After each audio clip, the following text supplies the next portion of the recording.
देवों के देव महादेव के चरणों पर प्रणाम करती हूँ। मैं गौरी पार्वती माता के चरणों पर प्रणाम करती हूँ। कार्तिक गणेश दोनों भैया के चरणों पर प्रणाम करती हूँ। शिव पूरा परिवार को चरणों में नमन करती हूँ और सभी देवी देवता के चरणों में प्रणाम करती हूँ। जितने गुरु भाई बहन लोग हैं उनको मैं प्रणाम करती हूँ और महादेव से ही दया मांगती हूँ कि हे महादेव सब पर दया कीजिए, पल पल दया कीजिए हे महादेव। और जितना गुरु भाई बहन लोग का काम रुका हुआ है उनका काम पूरा कीजिए हे महादेव। आज मैं चमत्कारी बैल का एक कथा सुनाने वाली हूँ। एक गांव में हरिया और उनकी पत्नी और हरिया अपना बेटी के संग रहता था। हरिया बहुत गरीब था। हरिया का तो बहुत सारा खेत था मगर इतना पैसा नहीं था हरिया के पास कि ट्रैक्टर ले जाके अपना खेत जोत सके और खेती कर सके। यही सोचकर हरिया सब कुछ अपना ट्रैक्टर से खेत जोते थे और हरिया अपना कर्म पर हाथ रख कर बैठा रहता था कि मेरे पास उतना पैसा ही नहीं है कि मैं खेत को जोतवा सकूं ट्रैक्टर से। कुछ गांव के आदमी उनको हरिया को सलाह देते हैं कि ऐसा करो कि तुम एक छोटा सा बछड़ा कीन लो और वही बछड़ा को पोस पाल कर सियान करो। जब बछड़ा सियान हो जाएगा तो तुम उसी से अपना खेत में ले जाकर हर जोतना, क्योंकि तुम्हारे पास खेत तो बहुत है मगर तुम्हारे पास हर साले इतना पैसा नहीं है कि तुम ट्रैक्टर से हर जोतवा सको, खेती करवा सको। हरिया को सुझाव अच्छा लगता है और हरिया क्या करता है, एक मेला में जाता है और जाकर 1000 का एक छोटा सा बछड़ा कीन कर ले आता है। जब वो बछड़ा कीन के लाता है बैल, तो उसको देह में दम जान नहीं रहता है, दम मिलमिला बैल कीन के लेके आता है।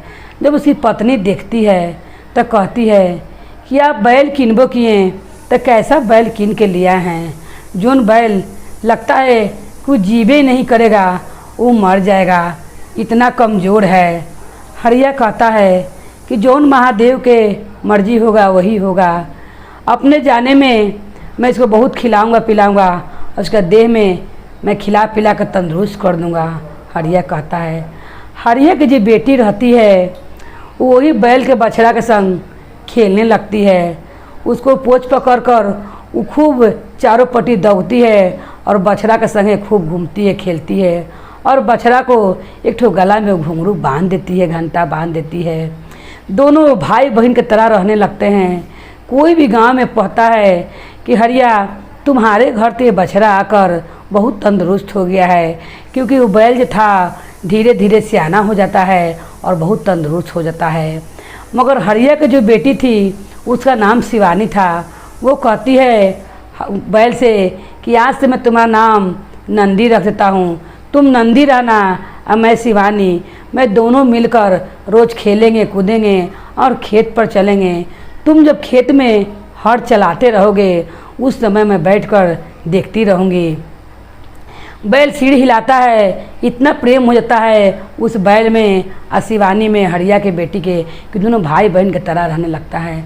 और हरिया भी उस बैल को अपना बेटा के समान मानने लगता है, क्योंकि हरिया का बेटा नहीं था। हरिया यही सोचता है कि मैंने पोस पाल कर इसको इतना मिल मिला कीन कर लाया था, आज इतना इसको अच्छा कर दिया हूँ खिला पिला कर कि जैसे लोग अपना बेटा को पोस कर जवान करता है उसी तरह मैंने इस बैल को भी खिला पिला कर तंदुरुस्त कर दिया हूँ। जब पहला दिन खेत पर जाना रहता है हरिया को, तो हरिया कहता है अपना पत्नी से कि तुम इसका थोड़ा सा पूजा कर दो, तिलक कर दो और आरती उतार दो बैल के, क्योंकि आज पहला बार मैं इसको लेकर जा रहा हूँ खेत पर। जैसे बेटा किसी काम के लिए, शुभ काम के लिए निकलता है तो आदमी दही खिलाता है और अपना बेटा को भेजता है, उसी तरह ये हमारा बेटा ही है, इसे तुम इसका आरती कर दो और तिलक कर दो। हरिया की पत्नी तुरंत जाती है और आरती के थाल लाती है और उसमें से कुमकुम लेकर वो बैल को लगा देती है और आरती उतारते हुए कहती है कि आज से तुम समझना कि मैं अपने पिता के संग जा रहा हूँ और मन लगाकर तुम इनका बायां कंधा बनना और तुम मन लगाकर खेत जोतना, क्योंकि वही खेत पर हम लोग का आस है और इसी आस में मैंने तुम्हें पोस पाल कर इतना जवान किया है। बैल फिर सिर हिलाता है। नंदनी जब रहती है, जब नंदी नाम रख देती है उनका शिवानी बेटी, तब कहती है एक दिन उनको स्कूल जाने का मन नहीं रहता है। खेत जोत के जब आ जाता है नंदी, तब कहती है शिवानी कि मैं क्या करूं, मुझे स्कूल जाने का जो मन ही नहीं है। आज मेरा मन है कि मैं दिन भर तुम्हारे संग खेलूं और तुम्हारे पीठ पर बैठकर मैं चारों पट्टी घूमूं। बैल उसी समय सिर हिलाता है। फिर कहती है कि तुम तो वही नंदी हो ना। शिवानी कहती है कि तुम वही नंदी हो जो महादेव के पास बैठे रहते हैं। तुम ऐसा करो कि तुम मेरा एक काम कर दो। हंसते हुए कहती है कि तुम मेरे एक काम कर दो, तुम्हारा बात महादेव जल्दी सुनते हैं, क्योंकि मैं जब भी माँ के संग मंदिर में गए हूँ मैंने देखा है कि तुम महादेव के बगल में ही बैठे रहते हो। अब मैंने ये भी सुनी हूँ कि जोन भी तुम्हारे कान में जो भी बात कहता है तुम महादेव के पास तुरंत पहुँचाते हो। तुम ऐसा करो नंदी कि आज मुझे स्कूल जाने का मन नहीं है, तुम महादेव से कहकर थोड़ा बारिश करवा दो कि मैं आज स्कूल नहीं जाऊं और तुम्हारे साथ में खेल सकूं। बैल उसी समय सिर हिलाता है और जाके अपना माँ से कहती है शिवानी कि माँ आज मैं स्कूल नहीं जाऊंगी क्योंकि बहुत ज़ोर से बारिश बरसने वाला है। उसी समय हरिया की पत्नी कहती है कि इतना मौसम साफ़ है, बारिश का तनिक भी रंगत नहीं है, फिर तुम कैसे कह रही हो कि आज बारिश होने वाला है। तो शिवानी जानती थी कि मैं नंदी से कह कर आया हूँ, नंदी ने ज़रूर महादेव से कह दिए होंगे। और इतने बात कहती है शिवानी, तले घोर घाटा छा जाता है और कसकस का बारिश होने लगता है। हरिया की पत्नी सोचती है कि बिना मौसम के ही बरसात होने लगता है कि सरस्वती माता शिवानी की जीभा पर विराजमान थी, इसीलिए वर्षा होने लगा। क्योंकि लोग कहते हैं कि 24 घंटा के अंदर में एक समय माता जरूर सरस्वती माता जी पर विराजमान होती हैं। शिवानी ने उसी समय कहा होगा जिस समय माता ने शिवानी का जीभ पर विराजमान होगी, इसीलिए वर्षा हो रहा है। ये कहते हुए कहती है कि ठीक है जी स्कूल मत जाओ। खूब शिवानी बैल के पीठ पर बैठकर खूब खेलती है। हरिया देखता है तो कहता है कि इतना बड़ी हो रही है, बैल भी बड़ा हो गया है और शिवानी भी बड़ी हो रही है, मगर इसका बचपना नहीं गया है। ये बैल पर बैठकर खूब कूदती है, खेलती है। उतने में तले खेलते रहती है तब बगल में वो काकी रहती है शिवानी का, उसे घर में ढेर सारा भीड़ लगा रहता है और उस काकी का लड़का को सांप काट ले रहता है। सब लोग रोते रहते हैं कि काकी का एक ही पुत्र रहता है, उनका कोई भी आगे पीछे नहीं रहता है। शिवानी दौड़ी दौड़ी जाती है घर में, देखती है जो काकी रो रही है। तब कहती है नंदी से कि हे नंदी तुम एक काम आओ मेरा कर दो। तब बैल मुड़ी हिलाते हुए ऐसे करता है। तब कहती है कि देखो काकी का कोई भी आगे पीछे नहीं है, काका अगले सांप देहांत कर गए और काकी का एक ही बेटा था, उसको भी सांप ने काट लिया है।